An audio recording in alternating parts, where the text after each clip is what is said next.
Assalamualaikum warahmatullahi wabarakatuh.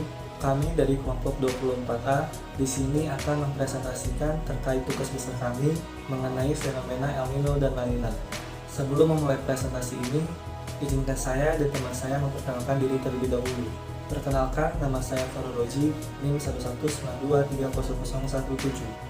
Perkenalkan, nama saya Putri Salsabila, NIM 111160041. Berikut ini adalah isi yang akan disampaikan mengenai fenomena El Nino dan La Nina. Yang pertama mengenai pengertian dan perbedaan fenomena El Nino dan La Nina. Dan yang kedua terkait proses terjadinya. Dan yang ketiga terkait dampak terjadinya fenomena El Nino dan La Nina di dunia. Dan yang keempat, dampak terjadinya fenomena El Nino dan La Nina terkhusus di Indonesia. Dan yang kelima, lokasi atau daerah di Indonesia yang pernah mengalami dampak dari fenomena El Nino dan La Nina. Poin pertama mengenai fenomena El Nino dan La Nina. Di sini saya akan membagi jadi dua bagian. Yang pertama saya akan menjelaskan terkait pengertian, dan yang kedua saya akan menjelaskan terkait perbedaan. Untuk pengertiannya, El Nino adalah kondisi di mana suhu permukaan laut mengalami peningkatan di sekitar Pasifik Tengah dan Timur. Peningkatan suhu ini di atas rata-rata di sepanjang ekuator. Untuk La Nina adalah kondisi di mana suhu permukaan laut mengalami penurunan yang terjadi di kawasan timur ekuator Laut Pasifik. Proses terjadinya El Nino, di mana pada saat tertentu air laut yang panas dari perairan Indonesia bergerak ke arah timur menyusuri ekuator hingga sampai ke pantai barat Amerika Selatan. Pada saat yang bersamaan, air laut yang panas dari pantai Amerika Tengah bergerak ke arah selatan sampai ke pantai barat, Peru sampai Ekuador.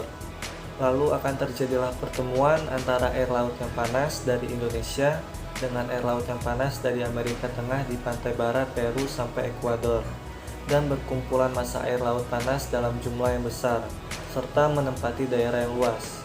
Permukaan air laut yang panas tersebut kemudian menularkan panasnya pada udara di atasnya, sehingga udara di daerah itu menuai ke atas atau konveksi, dan terbentuklah daerah bertekanan rendah di pantai barat Peru sampai Ekuador.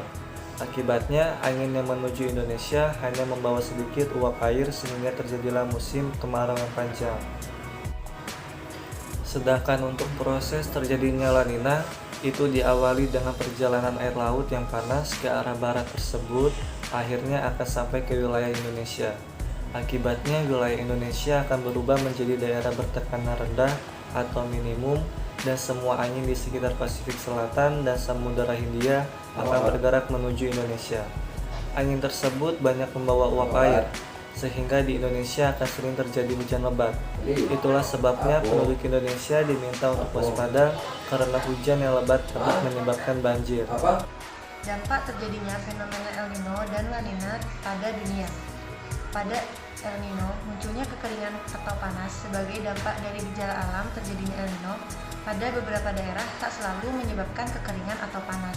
Dampak global El Nino membuat sebagian wilayah benua Asia seperti Indonesia dan sebagian wilayah benua Australia akan mengalami kemarau panjang. Sedangkan sebaliknya, benua Amerika, terutama bagian utara, mengalami musim hujan cukup panjang. Kemudian, dampak dari La Nina sendiri itu berbeda dengan dampak dari El Nino. Nah, di sini yang pertama ada potensi hujan meningkat yang terjadi di bagian barat ekuator Samudra Pasifik. Yang kedua, curah hujan jadi berkurang di bagian timur Samudra Pasifik. Yang ketiga, angin pasat timur dan juga sirkulasi monsun menguat. Keempat, terjadinya bencana hidrometeorologis seperti longsor dan banjir.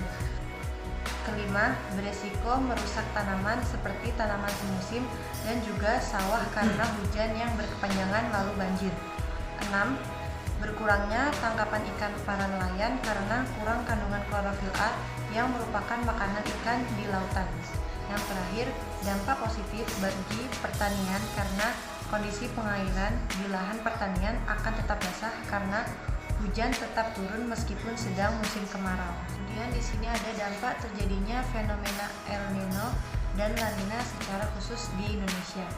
Dampak terjadinya El Nino terhadap Indonesia pada umumnya adalah membuat suhu permukaan air laut di sekitar Indonesia menurun yang berakibat pada berkurangnya pembentukan awan yang membuat curah hujan menurun. Namun, kandungan klorofil A pada lautan Indonesia meningkat. Kandungan klorofil A yang meningkat berarti meningkatnya pasokan makanan di laut Indonesia yang tentunya meningkatkan jumlah ikan yang ada di sekitar perairan Indonesia. Sementara dampak terjadinya La Nina adalah meningkatnya curah hujan di wilayah Pasifik Ekuatorial Barat yang dimana Indonesia termasuk di dalamnya. La Nina membuat cuaca cenderung menjadi hangat dan lembab. Fenomena La Nina yang meningkatkan curah hujan membuat cuaca pada musim kemarau Indonesia menjadi lebih basah. Terakhir, contoh lokasi atau daerah di Indonesia yang pernah mengalami dampak dari fenomena El Nino dan La Nina. Pada El Nino, bulan Maret tahun 2015, curah hujan lebih rendah khususnya di Kalimantan Tengah dan Selatan, Sumatera bagian selatan, Jawa, Sulawesi, dan Papua. Pada La Nina, bulan September, wilayah geografis yang paling rentan, daerah yang paling terdampak adalah provinsi di Kalimantan bagian selatan, Sulawesi, Sumatera Utara dan Barat, dan Indonesia bagian timur, khususnya masyarakat yang terisolasi. Oke, sekian dari presentasi kami. Jika ada salah kata, kami mohon maaf, dan semoga ilmu yang kami sampaikan bermanfaat tidak hanya untuk kami, tetapi bagi orang lain juga.